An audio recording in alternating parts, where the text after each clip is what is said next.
Bienvenidos a la sesión de Derecho Romano en esta sesión número 3. Vamos a dar una continuidad de las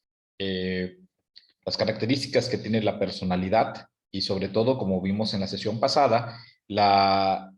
parte de estas atribuciones y sobre todo estas capacidades atribuibles a la personalidad de la persona física. Encontramos dentro de ellos el nombre, el domicilio, cada una de estas partes que dentro del propio Código Civil nos va determinando la parte importante que tiene la personalidad. Sin embargo, en el derecho romano vamos entrando un poco al estudio que se viene relacionando sobre esta parte histórica que se va enlazando por parte de las constituciones y sobre todo que generaron que esta distribución que tiene en el actual Código Civil, porque vamos a ver esta parte dentro de la herencia que tenemos de la codificación francesa, alemana, y que eso ha permeado sobre todo en el estudio del derecho actual que tenemos en nuestro país.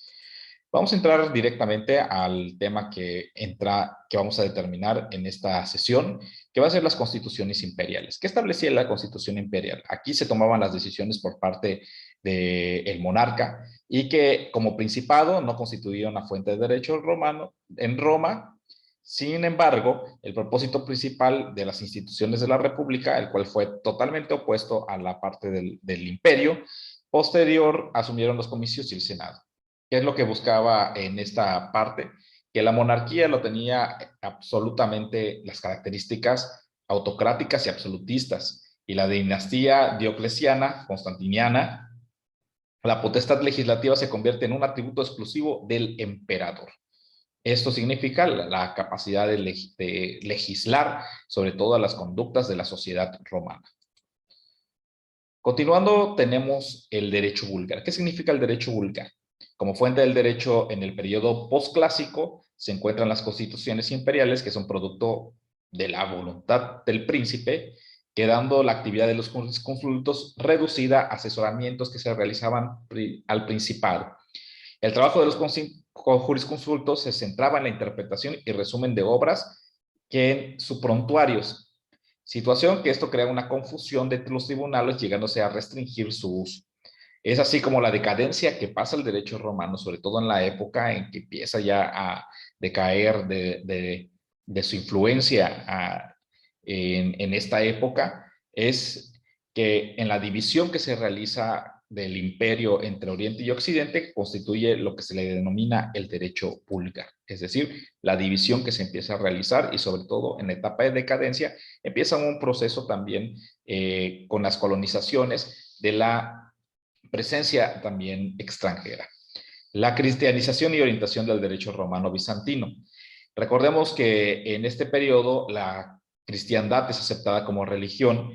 del imperio y que influye directamente al derecho de la época, sobre todo en las instituciones como matrimonio, donaciones, personas jurídicas, fundaciones, entre otros temas que ya estaban destabilizados como temas de la conceptualización del derecho romano. En este proceso, en Oriente, gracias a las escuelas de Constantinopla y Berito, sus fines escolásticos, tanto la conservación como la utilización de la literatura jurídica clásica, frenan la vulgarización del derecho, dándose la tarea incluso de ordenar o simplificar la literatura. Aquí inicia también este proceso en donde se mantiene todavía el estudio del derecho de la época. Esto vamos a ver cómo también las universidades poco a poco también van ingiriendo para que esto fluya e influya respecto a las codificaciones posteriores a esta época. Continuando también con la presentación, las complicaciones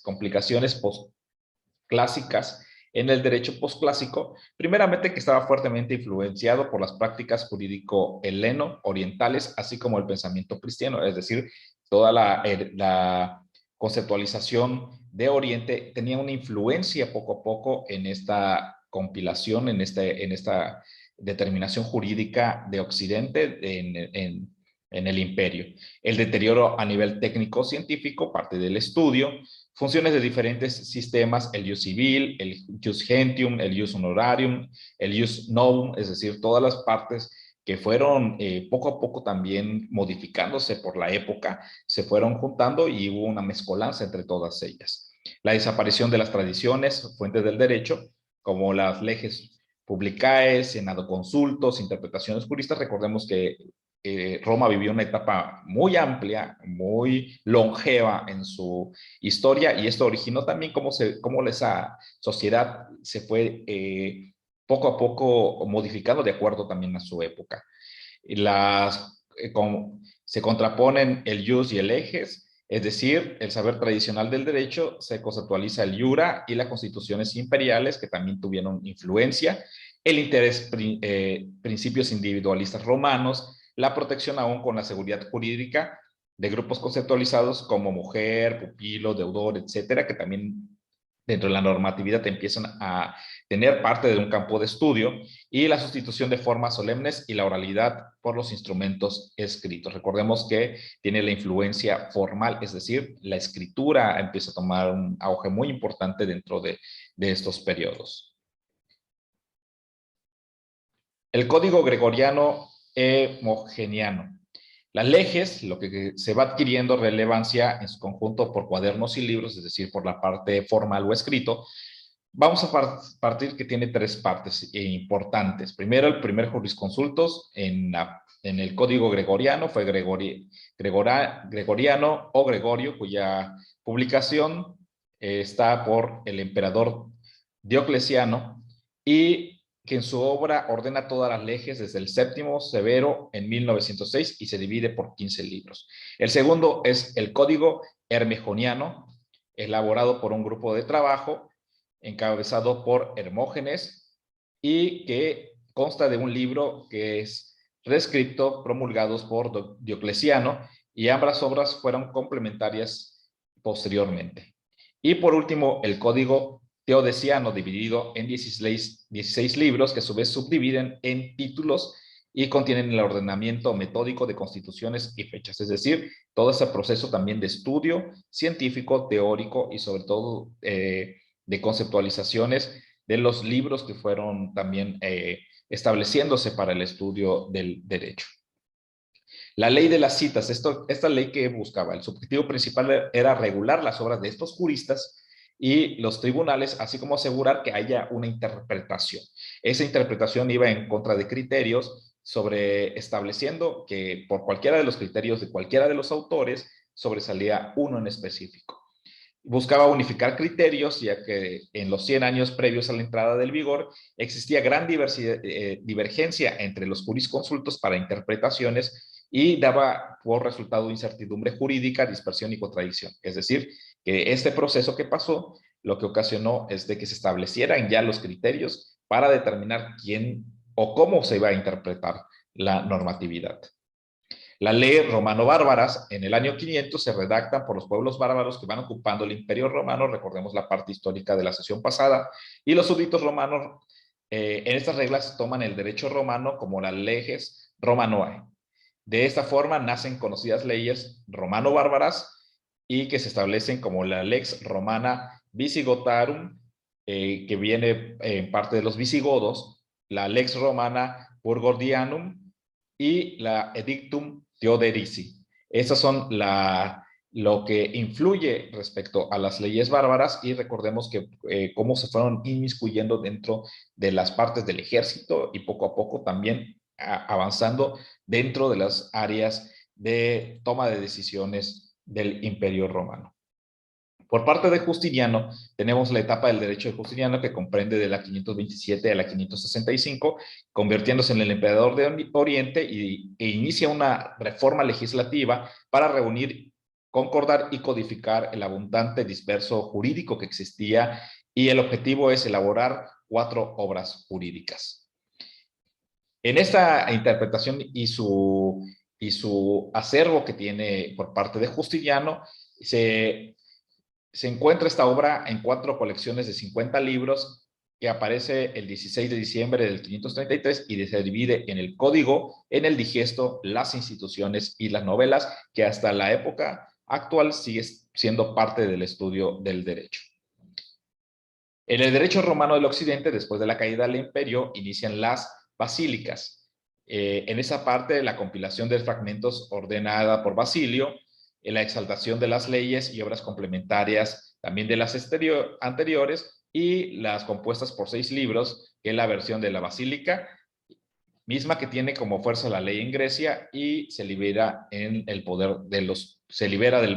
los turcos que iban invadiendo en aquella época. El redescubrimiento del digesto, pasado esta etapa, en 1090, el monje Inerio, profesor de gramática de Bolonia, descubrió una biblioteca en el cual descubre de nueva cuenta el manuscrito del digesto,